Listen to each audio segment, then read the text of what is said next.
کیا ایران کے نظام حکومت یعنی نظام امامت اور ولایت، ایران کے اندر جو نظام حکومت قائم ہے اس کو نظام امامت اور ولایت کہا جاتا ہے؟ یعنی وہاں پر یہ جو پاکستان کے اندر یا دنیا کے اندر جو لبرل ڈیموکریٹک سسٹم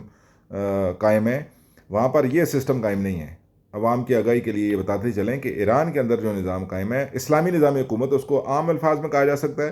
اور تشیع کے افکار و نظریات کے مطابق اس کو نظام امامت و ولایت کہا جاتا ہے۔ اس کی بنیادی تھوڑی سی معلومات ہم شیئر کرتے چلیں کہ دراصل اس نظام امامت اور ولایت کا جو اس کا آغاز ہے یا اس کی جو اصل منبع ہے وہ کیا ہے؟ مکتب تشیع کے افکار و نظریات کے مطابق انسانوں پر حق حکومت فقط خدا کی ذات کو حاصل ہے۔ یعنی آسان لفظوں میں بات کریں تو مخلوق پر حق حکومت خالق کو حاصل ہے۔ خالق جس نے مخلوق کو خلق کیا ہے وہی بہتر بتا سکتا ہے کہ اس کے اجتماعی امور کی تدبیر کیسے کرنی ہے، اس انسانوں کے لیے معاشرہ سازی میں، اس دنیا بسانے میں، اور انسان سے ریلیٹڈ تمام اس کے جتنے بھی اجتماعی امور ہیں اس کو بہترین انداز میں چلانے کے لیے کون سے قوانین بیسٹ اور آئیڈیل ہیں، یہ خدا ہی جانتا ہے۔ یہ ہے مکتب تشیع کا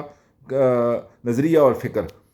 اب خدا کیونکہ وجود نہیں رکھتا، خدا کیونکہ نظر نہیں آتا، لہذا خدا اپنے نمائندوں کے ذریعے انسانوں پر حکومت کرتا ہے۔ یعنی حکومت کرنے کا مطلب ہے کہ وہ جو قوانین ہیں وہ اپنے نمائندوں کے ذریعے انسانوں تک پہنچاتا ہے۔ وہ نمائندے کیسے ہوں خدا کے؟ اس خالق کے نمائندے مخلوق میں سے ہی ہیں، لیکن وہ کیسی مخلوق ہو جو کہ باقی مخلوقات، جو باقی ساری مخلوق ہے اس پر وہ خدا کے قوانین پہنچائیں۔ اس میں سب سے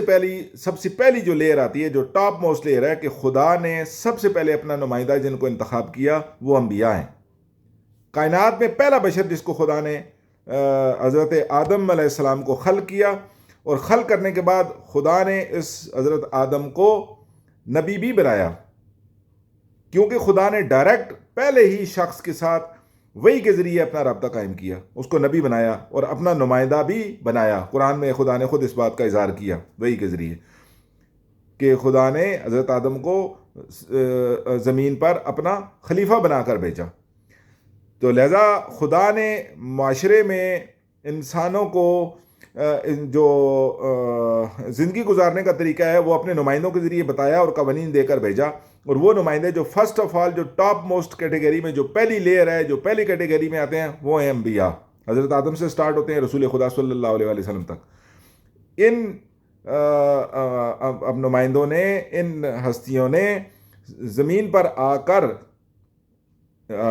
مخلوق خدا تک ان قوانین کو پہنچایا جن کے ذریعے انسان ایک آئیڈیل زندگی بسر کر سکتا تھا اس دنیا میں، تاکہ آخرت میں اس آئیڈیل زندگی کے نتیجے میں اس کو خدا ایک اخروی زندگی جو ہے وہ اس کے نتیجے میں جو عطا کرے گا، وہ اگر ایک آئیڈیل زندگی گزارے گا تو ایک آئیڈیل آخرت تک وہ اس کے انجام تک پہنچے گا۔ لہذا پہلے منزل پر رسول خدا صلی اللہ علیہ وسلم تک، حضرت آدم سے لے کر یہ پہلی منزل پر جو نمائندے ہیں وہ خدا کے، جو خدا کی حکومت کو قائم کرنے میں، اللہ کا حکم نافذ کرنے میں، حکومت حکم سے ہے، یعنی جس کا حکم چلتا ہے اس کی حکومت ہے۔ اس کو حکومت کا عام الفاظ میں ترجمہ یہ کیا جا سکتا ہے۔ اور حاکم کس کو کہتے ہیں؟ جس کا حکم چلتا ہے، حاکم، حکومت، حکم۔ تو اسی طرح خدا نے سب سے پہلے اپنے حکم کا جو نفاذ ہے وہ اپنے نمائندوں کے ذریعے کیا، اور وہ پہلے نمائندے کون سے تھے؟ انبیاء۔ اب رسول خدا صلی اللہ علیہ وسلم پر آ کر جو ہے وہ نبوت ختم ہو گئی، انبیاء کا سلسلہ ختم ہو گیا۔ انبیاء کے بعد خدا نے جو سلسلہ آگے چلایا اپنا انسانوں کی ہدایت کے لیے، اور انسانوں کے اوپر اپنے جو احکامات ہیں یا حکم ہے اس کو لاگو کرنے کے لیے، وہ کس کے ذریعے پہنچایا؟ سیکنڈ سٹیج میں یا سیکنڈ لیئر کے طور پر یا سیکنڈ کیٹیگری کے جو آگے جو سلسلہ چلتا ہے وہ انبیاء کے بعد انبیاء کے اوصیاء یا انبیاء کے جانشین یا انبیاء کے خلفاء جن کو کہا جا سکتا ہے۔ لہٰذا پہلی سٹیج پر خدا نے اپنے احکامات، قوانین انبیاء کے ذریعے، انبیاء کا سلسلہ جب ختم ہوا، لیکن ظاہر انسانیت تو دنیا پہ ختم نہیں ہوئی۔ انبیاء کا سلسلہ جب ختم ہوا، کیونکہ دین کامل ہو گیا تھا، اس لیے انبیاء کا سلسلہ ختم ہوا، رسول خدا کو ایک جامع کمپریہنسو منشور ہدایت دے کے بھیجا کہ روز قیامت تک اب انسانیت کے لیے تمام تر ہدایت اور رہنمائی اس دین میں رسول خدا صلی اللہ علیہ وسلم کو جو دے کے بھیجا قرآن کی صورت میں، اس میں محفوظ ہے۔ لہٰذا رسول خدا کے بعد کتاب بھیجی اور کتاب کے ساتھ ان کے اوصیاء کو بھیجا کہ یہ اوصیاء اب میرے احکامات کا نفاذ کریں گے رسول کے بعد۔ اور مکتب تشیع کے نظریات کے مطابق رسول خدا کے بعد مولا علی علیہ السلام سے آغاز ہوتا ہے انسانوں پر حکومت کرنے کا اختیار۔ سب سے پہلے انبیاء، اور انبیاء کے بعد اوصیاء کا جو سلسلہ، خلفاء کا جن کو سلسلہ کہا گیا ہے۔ سنی شیعہ کتب میں یہ چیزیں، یہ روایات موجود ہیں، خصوصاً یہ روایت کہ میرے بعد رسول خدا نے فرمایا میرے بعد میرے 12 جانشین ہوں گے، اور شیعہ سنی دونوں کتب کے اندر موجود ہے کہ 12 جانشین حضرت مولا علی علیہ السلام سے آغاز کر کے امام مہدی علیہ السلام تک جو 12 ائمہ جن کو شیعہ افکار و نظریات کے مطابق شیعہ اپنا امام مانتے ہیں، گو کہ اہل سنت بھی ان کو امام مانتے ہیں، ایسا نہیں ہے، لیکن صرف فرق یہ ہے کہ اہل سنت کہتے ہیں کہ ظاہری خلافت جن خلفاء کو حاصل ہوئی ان کو بھی خلیفہ ہے، لیکن ان کو معنوی وہ جو خلافت حاصل ہوئی مولا علی علیہ السلام سے لے کر امام مہدی علیہ السلام تک، جبکہ مکتب تشیع کا نظریہ یہ ہے کہ معنوی، ظاہری اور باطنی ہر صورت میں امامت انہی کے پاس ہے۔ لہذا مکتب تشیع کے نزدیک رسول خدا کے بعد یا حضرت آدم سے لے کر رسول خدا تک کی خدا کی حاکمیت کو امپلیمنٹ اور نفاذ کرنے والے، خدا کے قوانین عوام تک پہنچانے والے انبیاء تھے۔ انبیاء کے بعد اوصیاء تھے، اور وہ اوصیاء 12 ہیں، مولا علی علیہ السلام سے لے کر حضرت امام مہدی علیہ السلام تک۔ اس کو سلسلہ امامت و ولایت کہا جاتا ہے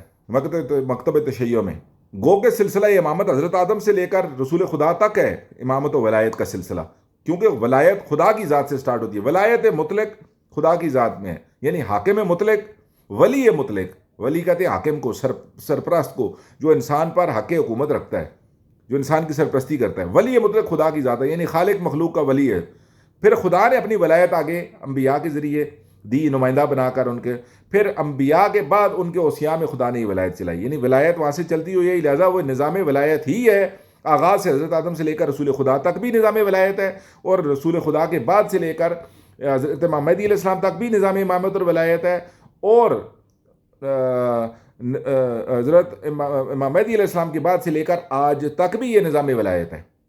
خدا کیونکہ ولی ہے، امام کہتے ہیں اس کو کہ جو انسان کے آگے ہو، یعنی آگے چلے اور انسان اس کے پیچھے چلے کوئی۔ خدا کیونکہ نظر نہیں آتا، لہذا خدا ولی مطلق ہے۔ خدا نے ولی کے بعد خود حضرت آدم سے لے کر اپنی ولایت کو حضرت آدم سے لے کر رسول خدا تک بھیجا۔ حضرت آدم ولی بھی ہیں، ولایت بھی آگے حکومت رکھتے ہیں انسانوں کے اوپر ولی کے طور پر، اور امام بھی ہیں، کہ مطلب ہے کہ انسانوں کے آگے پیشوا، یعنی امام معنی پیشوا کے طور پر۔ لہذا اس کو نظام امامت اور ولایت کہا جاتا ہے۔ انسانوں کی ہدایت کے لیے جن ہستیوں کو بھیجا گیا وہ ولی ہیں اور امام ہیں، لہذا وہ جو نظام لے کے آتے ہیں اس کو نظام امامت اور ولایت کہتے ہیں، جس کے سرپرست وہ خود ہوتے ہیں۔ اب رسول خدا کے بعد ائمہ کا سلسلہ، ائمہ کے بعد امام زمانہ امام مہدی علیہ السلام کے بعد فقہا یا علماء جو ہیں ان کے نائبین کے طور پر نظام امامت اور ولایت کو نافذ کریں گے، یا اللہ کے قوانین عوام تک پہنچائیں گے اور اللہ کے قوانین کو عوام کے اندر نافذ کریں گے۔ یہ ہے سلسلہ نظام امامت اور ولایت مکتب تشیع کے افکار و نظریات کے مطابق۔ اب مکتب تشیع کے افکار و نظریات کے مطابق ایک ولی فقی جو کہ امام مہدی علیہ السلام کے بعد، جو کہ 12ویں امام پردہ غیبت میں ہیں، ان کے بعد وہ فقی، وہ شخص جو قرآن و سنت پر عبور رکھتا ہے۔ فقی یعنی جو شخص دین کے اندر تدبر کر سکے، قرآن و سنت کے اندر تدبر کر سکے، تفقہ فی الدین کر سکے، یعنی دین کے اندر جو ہے وہ تدبر اور جو ہے وہ کر سکے، سوچ بچار کر سکے، اور دور حاضر کے جدید مسائل کو دینی قرآن کے اندر، دین کے اندر دیے گئے اصولوں پر پرکھ کر آج کے زمانے میں ان کا حل نکال سکے۔ چھوٹی سی مثال جلدی میں دیتے چلیں کہ جب دین آیا تھا اس وقت بینک نہیں تھا۔ آج بینک کے جو مسائل ہیں، جدید جو بینکنگ کے مسائل ہیں، ان کو آج کا فقی ان اصولوں کی روشنی میں جو رسول خدا نے اس زمانے میں روایات، حدیث، قرآن کے آیات ہیں، آج کے جدید مسائل کو کسی بینکر سے پوچھے گا کہ آپ کیا ڈیل کرتے ہیں، کیسے ڈیل کرتے ہیں، کیا طریقہ کار ہے آپ کا، لین دین کا کیا طریقہ کار ہے، نفع کا کیا طریقہ کار ہے، نقصان کا کیا طریقہ کار ہے، سود کا کیا طریقہ کار ہے، اس کی روشنی میں پھر وہ فتویٰ دیتا ہے کہ یہ حلال ہے، یہ حرام ہے، یہ درست ہے، یہ جائز ہے، یہ ناجائز ہے، قرآن و سنت کی روشنی میں۔ اس کو کہتے ہیں فقی، جو آج کے زمانے میں تدبر کر کر کسی مسئلے کا، جدید مسائل کا جو آج لوگوں کو درپیش ہیں ان کا حل نکال سکے۔ ایک اور چھوٹی سی مثال جلدی سے دیتے چلیں۔ آج کے زمانے میں مثال کے طور پہ خون دینے کا رواج ہے، خون لگانے کا رواج ہے، مختلف آرگنز جو ہے انسان کے مثلا ان کو لگانے کا رواج ہے، گردے ایک دوسرے کو لگائے جاتے ہیں، دل لگایا جاتا ہے۔ اس کے علاوہ اور بہت سارے ایسے جدید مسائل ہیں جو درپیش ہیں، مثلا ٹیسٹ ٹیوب بیبی کا زمانہ ہے، یا اور اس طرح کی بہت ساری چیزیں ہیں۔ ان کو ان اصولوں کی روشنی میں جو خدا نے رسول خدا کے زمانے میں بھیجے تھے، آج کا فقیہ عالم دین ان اصولوں کو سامنے رکھتے ہوئے آج کے جدید مسائل کو ایڈریس کر کے ان کا حل نکالتا ہے۔ اس کو کہتے ہیں فقیہ۔ کیا ایک فقیہ جو کہ حق حکومت رکھتا ہے مکتب تشیع کے نزدیک، احمد جاوید صاحب ایک فلسفی، ایک اہل سنت کے دانشور، ایک فیلسوف، انہوں نے ایک سوال اٹھایا کہ کیا ایک فقیہ ایران کے نظام ولایت و امامت اور ایران کے نظام ولایت فقیہ کے اندر کیا ایک اہل سنت کا فقیہ جو ہے وہ ولی فقیہ بن سکتا ہے؟ دراصل ان کا یہ جو سوال ہے احمد جاوید صاحب کا، یہ دراصل سوال کم اور اعتراض زیادہ ہے، کیونکہ انہوں نے پچھلے دنوں فلسطین کے اور اسرائیل کے موضوع پر گفتگو کرتے ہوئے انہوں نے چند اعتراضات اٹھائے، بجائے اس کے کہ وہ اسرائیل کی مذمت کرتے، اسرائیل کے جو سفاکی ہے، اس کے جو ظلم ہے، بربریت ہے، اس کے حوالے سے اس کی مذمت کرتے، اس کے حوالے سے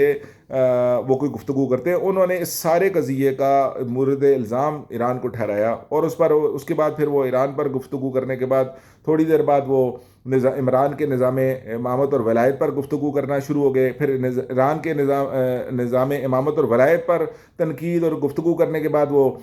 شیعہ افکار و نظریات پر چلے گئے۔ پھر شیعہ افکار و نظریات پر گفتگو کرنے کے بعد وہ اور بہت سارے امور پر گفتگو انہوں نے ایسے شروع کر دی، تاریخ پر گفتگو شروع کر دی، شیعہ ثقافت پر گفتگو شروع کر دی دراصل۔ اور آخر میں انہوں نے ایک سوال اٹھایا کہ کیا ایران کے نظام ولایت فقیہ کے اندر شیعہ فقہا کے ساتھ ساتھ کیا کوئی سنی فقیہ بھی ولی فقیہ بن سکتا ہے؟ دراصل ان کا یہ جو سوال ہے، گو کہ یہ سوال نہیں ہے، ایک اعتراض ہے۔ اگر یہ سوال ہوتا تو ایک شخص کی جس کی عمر کم از کم 70-75 سال ہو چکی ہے، وہ شخص اسلامی نظام حکومت اور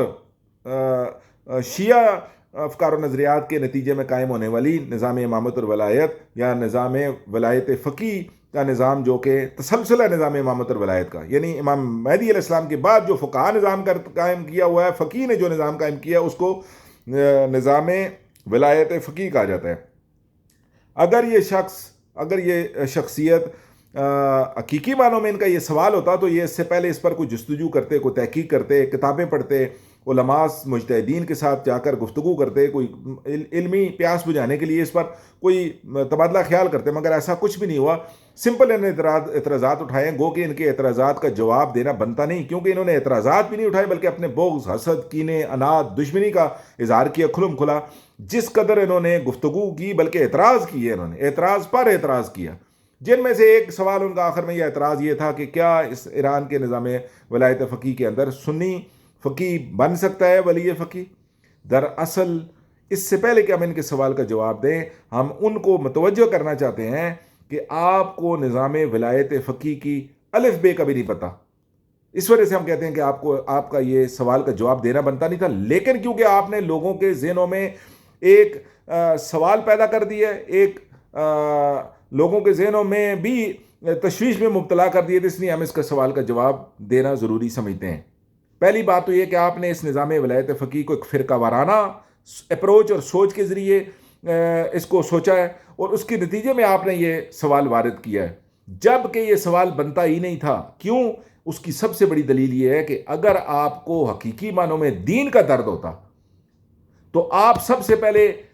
سنت مکتب فکر سے تعلق رکھنے کے باوجود پاکستان جیسی اسلامی مملکت کے اندر 70-75 سالوں سے لبرل، مادر پدر آزاد، ظالمانہ اور جابرانہ نظام حکومت قائم ہے۔ فرانس کا غلامانہ جو ہے وہ نظام حکومت قائم ہے، فرانس سے درآمد شدہ، باطل نظام حکومت اہل سنت کے منابع کے مطابق بھی آپ نے آج تک اس پر تو سوال نہیں اٹھایا کہ پاکستان کے اندر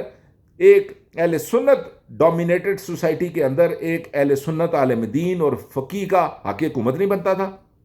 کیا ایک سنی فقی اس لبرل ڈیموکریٹک سسٹم کی بجائے یہاں پر اس کا حق نہیں بنتا تھا کہ وہ حکومت قائم کرے؟ آپ نے اپنی سرزمین کو چھوڑ کر ایک دوسری سرزمین پر جہاں پر زیادہ تعداد اس مکتب فکر کے لوگوں کی ہے، لہذا جس مکتب فکر افکار و نظریات کے لوگ زیادہ تعداد میں ہوں گے تو وہ زیادہ تعداد میں ہونے کی وجہ سے اپنے میں سے کسی اپنے مکتب فکر سے اور اپنے افکار و نظریات کے حامل شخص کو ہی، فقی کو ہی حکومت دیں گے۔ تو یہ کامن سینس کی بات ہے۔ وہاں پر یہ سوال اٹھانا یہ ایک فرضی سوال ہے آپ کا کہ اگر کی بنیاد پر سوال نہیں کیے جاتے۔